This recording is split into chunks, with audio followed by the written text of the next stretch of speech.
AEW have signed many wrestlers in its 5-year history, and some of them do very well and can be considered assets to the company, and others maybe don't meet expectations, but a select few were seemingly just signed for no purpose whatsoever, and AEW had no reason to sign. And today we're going to discuss AEW signings who truly added nothing to AEW, and I just don't get for what reason they were even signed in the first place. Like the video, and let's talk about that. Let's talk about the worst AEW signings ever.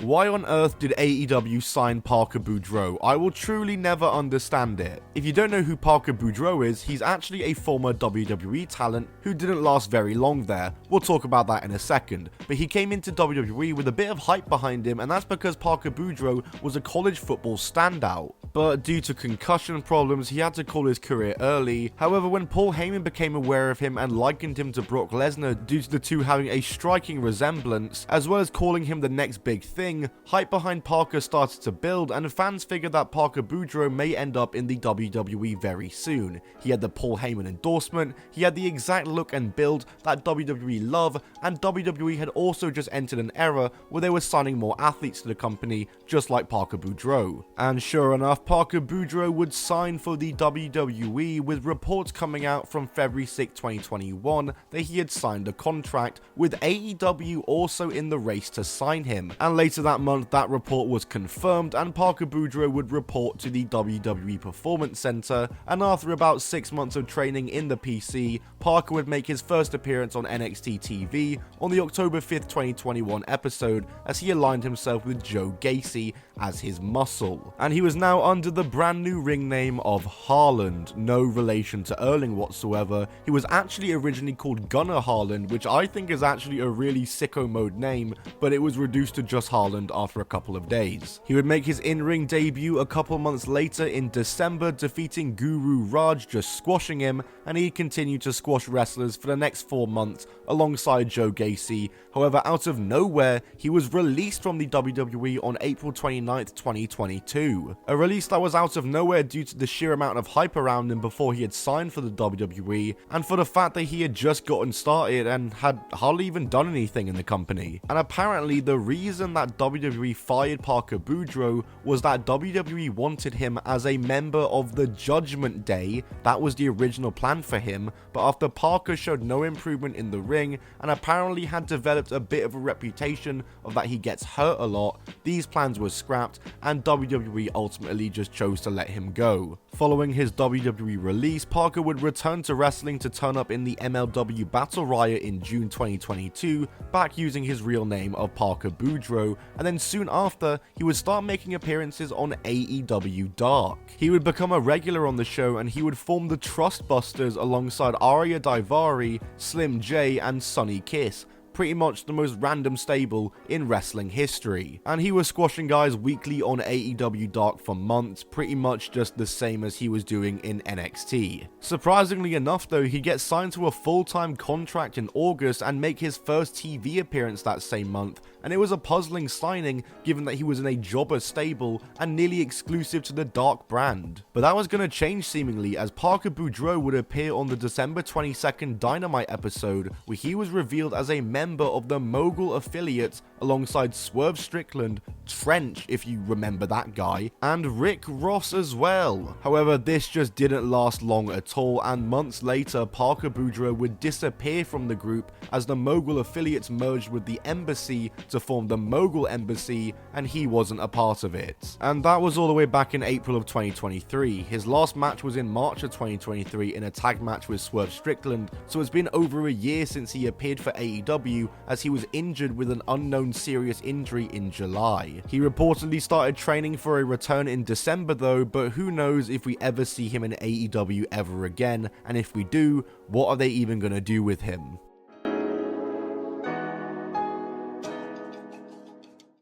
Melanie Cruz made her AEW debut on the December 4th, 2019 episode of Dynamite, debuting as a Planted Audience member who volunteered to join Brandy Rhodes and Awesome Kong in their stable called the Nightmare Collective and let them shave her head. And if you don't remember the Nightmare Collective by any chance, it was a stable made up of course Mel, which was now her name, it was no longer Melanie Cruz, just simply known as Mel, Brandy Rhodes, Awesome Kong, and also Luther, and it's probably the biggest bust in early AEW in their first year here in 2019. And she would make her in-ring debut on the 15th of January 2020 Dynamite, teaming up with Brandy Rhodes in a loss against Chris Statlander and Hikaru Shida. It was originally meant to be Mel and Awesome Kong teaming together, but Kong got injured, so Brandy Rhodes had to replace her, and the match definitely suffered as a result of that, but Mel herself was also not an impressive worker and really didn't show much in this match. It was a pretty woeful match and not a good debut match whatsoever for Mel. She'd wrestled once more that month, losing to Shida on Dark, but after this the Nightmare Collective continued to get a negative reception and was completely rejected by the fans with go away heat. And so because of this, in late January 2020, AEW would also start airing segments of Brandy Rhodes seeing a therapist,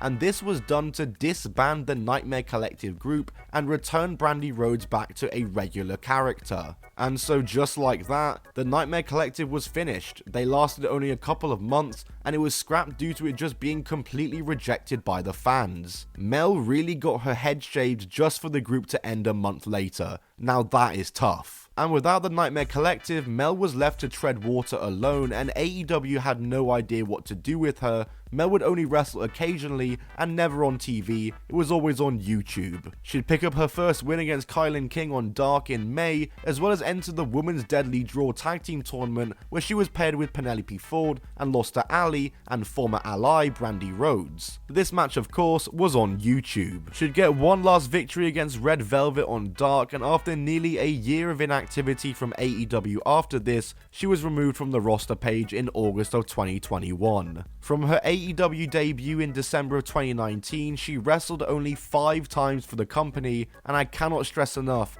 shaved her head for the company just for her storyline to be scrapped a month later. Ouch.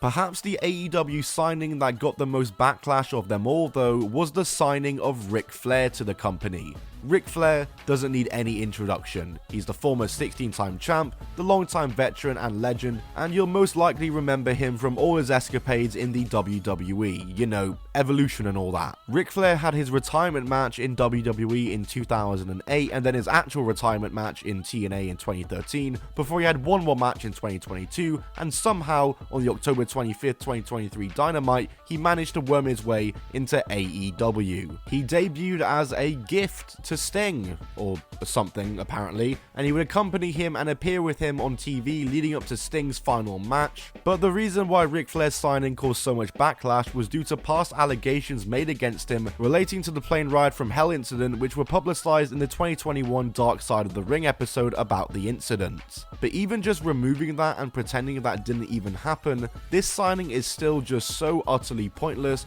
and dreadful business from AEW. Because yeah, sure, whatever, it's for Sting, but Sting just had his final match. He's retired and seemingly not going to be on AEW TV all that much in the future, if at all. So what is Ric Flair even there for now? Why would you sign Ric Flair on a multi-year deal when Sting is retiring in 4 months' time? Make it make sense. Do you really need the Woo Energy sponsorship that badly? Which, by the way, in case you weren't aware, Ric Flair has an energy drink called Woo Energy which sponsors AEW, and you probably didn't know this because I'm convinced that not a single person on the planet has ever tried or even seen this energy drink anywhere before. So yeah man, overall a really pointless signing, and I wonder what's even going to happen with him for the remaining potential years left in his contract, because his signing felt pointless and dumb already, but now without Sting there, it's even more pointless and dumb. Guys, that's it from me today though. Let me know in the comments who you think is the worst AEW signing of all time, and I'll see you all in the next video. Subscribe for more content, more wrestling goodness. Goodbye, and keep on rolling.